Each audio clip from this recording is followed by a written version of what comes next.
நடந்திருக்கும். அப்போ இந்த நிலம் இல்லைன்னா இந்த பட்டிமன்றமே நடந்திருக்காது. இப்போ நீங்கெல்லாம் சுத்தி பார்த்தீங்கன்னா இந்த பட்டிமன்றம் ஒரு ரம்யமான இடத்துல நடந்துச்சு.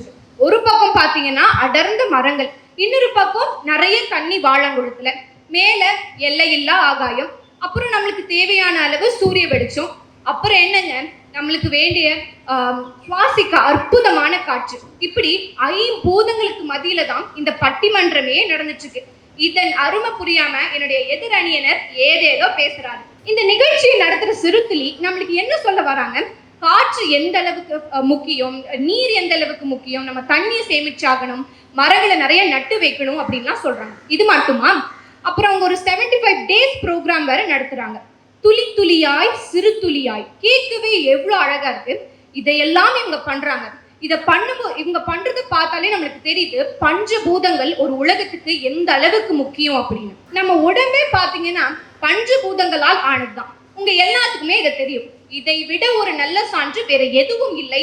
ஆக பஞ்சபூதங்களாக நாங்கள் தான் சிறந்தவர்கள் அப்படின்னு ஒரு நல்ல தீர்ப்பை நீங்க சொல்வீங்கன்னு எதிர்பார்த்து கொண்டிருக்கிறோம் ஐயா. நன்றி, வணக்கம். வெயில்ல போய் விளையாண்டா விட்டமின் டி கிடைக்கும்னு சொல்றாங்க. அப்ப இப்ப போய் விளையாட சொல்லுங்க நடுவர் அவர்களே. மனுஷன் கருத்து போறதும் இல்லாம மயக்கம் போட்டு விழுந்துருவான். மரத்தை நட சொல்லிட்டு கட்டடத்தை கட்ட இவங்களே தான் வளர்த்த மரத்தையே வெட்டி அதுக்கு மேலேயே கட்டடத்தை கட்டுறாங்க. இதுல என்ன நடுவர் அவர்களே லாஜிக் இருக்கு? அதுக்கு எதுக்கு நடுவர் அவர்களே நம்ம மரத்தை நடணும்? அடிப்படையான ஐம்பூதங்களை எவ்வளவு மாசுபடுத்த முடியுமோ அந்த அளவுக்கு மாசுபடுத்தி கொஞ்சம் கூட குற்ற உணர்வே இல்லாம இங்க முக்கியத்துவம் கொடுத்து பேச வந்துட்டாங்க. இது எப்படி இருக்குன்னா குழந்தையும் கிள்ளி விட்டு தொட்டிலேயே ஆட்டுற மாதிரிதான் இருக்கு. எனவே நடுவர் அவர்களே ஆராய்ந்து நல்லதொரு தீர்ப்பை வழங்குமாறு தாழ்மையுடன் கேட்டுக்கொள்கிறேன். நன்றி, வணக்கம். நிலம் இங்கேதான் இருக்கு, அது மாறப்போறதில்லை. பாலைவனமும் அங்கேதான் இருக்கு, இமயமலையும் அங்கேதான் இருக்கு. ஸோ அந்தந்த இடத்தில் வளரக்கூடிய செடி கொடிகள் மிருகங்கள் எல்லாம் அந்தந்த ஊருக்கு சொந்தமானது, அதை மாற்ற முடியாது. அதனால் நிலம் நமக்கு இறைவனால் கொடுக்கப்பட்டது. சிறு நிலம்னு சொல்லி அதை பாதுகாப்பதற்கு ஒரு அமைப்பு ஏற்படுத்தணுமா? வேண்டியதில்லை. எல்லாம் அப்படியே தான் இருக்குது. நாம தான் அதை திருத்தணும். எங்கேயாவது தண்ணி இருந்தால் தான் போய் விவசாயம் பண்ண முடியும். தண்ணி வரலன்னு என்ன பண்ணிவிடுவோம்? அந்த நிலத்தை நாம் புறக்கணித்து விடுவோம். புறக்கணித்து விட்டு எங்கே வருவோம்? எங்கே நீர் இருக்கோ அங்கே தான் வருவோம். ஸோ நிலத்துக்கும் நீருக்கும் ஒரு உறவு இருந்தால்தான் மனிதன் வாழ முடியும். அப்புறம் அடுத்ததாக காற்று. காற்று இருந்துட்டு தான் இருக்கு. சிறு காற்றுன்னு சொல்லி நம்ம தனியாக வச்சு சொல்ல வேண்டாம். மாசுபட்ட காற்று, மாசு இல்லாத காற்று, அது நம்ம கையில் தான் இருக்கு. ஆகாயம் அது பறந்து விரிந்து கிடக்கிறது. தம்பி சொன்ன மாதிரி ராக்கெட்டும் விட்டு கெடுத்துட்டு இருக்கலாம். அங்கே டெல்லிக்கு பக்கத்தில் பண்ணுற மாதிரி எல்லாத்தையும் தீயை வச்சு கொடுத்து அதை மாசுபடுத்தலாம். ஆனால் அதையெல்லாம் அந்த நேரத்தில் மறைந்து விடும். தீபாவளி அன்றைக்கி தானே பட்டாசு வெடிக்கிறோம். ஒரு நாள் மாசுனால ஒன்றும் ஆகிட போகிறதில்லை.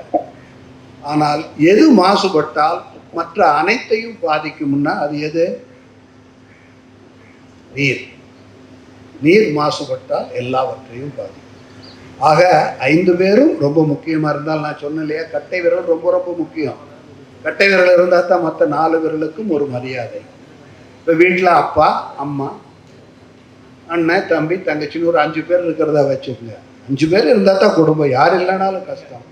ஆனால் யார் அப்பாவா அம்மாவா அது அப்புறம் ஒரு பட்டிமன்றம் வச்சுக்குவோம். இப்போதைக்கு அம்மாவே வச்சுக்குவோம். அம்மா தான் ஒரு நீர் மாதிரி அனைத்தையும் இணைத்து செய்கிறது. அதனால் 5 பூதங்களையும் நாம் காப்பாற்ற வேண்டும். அவை மாசுபடாமல் இருக்க வேண்டும். அதற்காக தொடர்ந்து பாடுபட்டு கொண்டே இருக்க வேண்டும். சரி, இத்தனையும் கெடுக்கிறது யாரு? தனியாக ஆண்டவன் கெடுக்கல, நம்ம தான் கெடுக்கிறோம். நமக்கு ஆசைப்பட்டால் ஒரு பொலி தள்ளி போடுறது, ஒரு அடிக்காக சண்டை போட்டுட்டு கோர்ட்டுக்கு போகிறது நம்ம தானே செஞ்சுக்கிட்டு இருக்கோம்.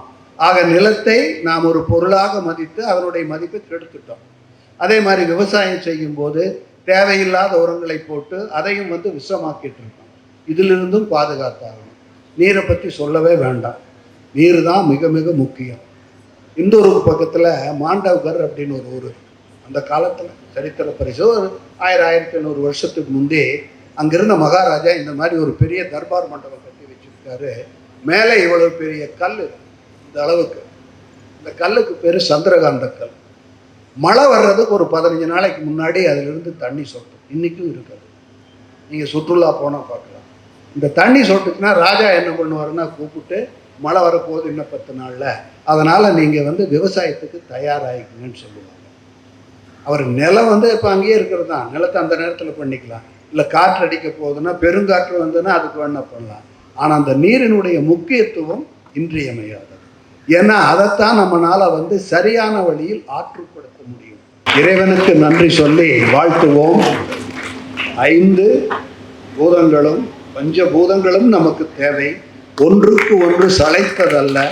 ஆனால் அதை எப்படியும் பாதுகாத்து வைக்க வேண்டும், கெடுத்துவிடக்கூடாது என்பதற்கோடு நல்ல பாதுகாப்பை சிறுதொழி போன்ற அமைப்பிலிருந்து பெற்றுக்கொண்டு உங்கள் வீட்டிலும் உங்கள் பள்ளியிலும் உங்களை சேர்ந்தவரிடமும் சொல்லி இயற்கையை காப்போம். Thanks to the teachers and to the parents and my little children. நீங்களாம் நிறைய எஃபர்ட் போட்டிருக்கீங்க, ரொம்ப நல்லா ப்ரிப்பேர் பண்ணியிருக்கீங்க. உங்களுக்கு மாத்திரம் இல்லை, எங்களுக்கு எல்லாருக்குமே நீங்கள் நிறைய பாயிண்ட்ஸ் கொடுத்துருக்கீங்க. ரொம்ப ரொம்ப தேங்க்ஸ். ஸோ நம்ம வந்து நேற்று கேஸ் ஸ்டடி கேம்ஸ் கண்டக்ட் பண்ணதில் 2 ஸ்கூல்ஸ் வந்து வின் பண்ணியிருக்காங்க. ஒருத்தர் வந்து வின்னர் அண்ட் ஒருத்தர் வந்து runner up. So we request our managing trustee ma'am to come and deliver the prizes to the prize winners.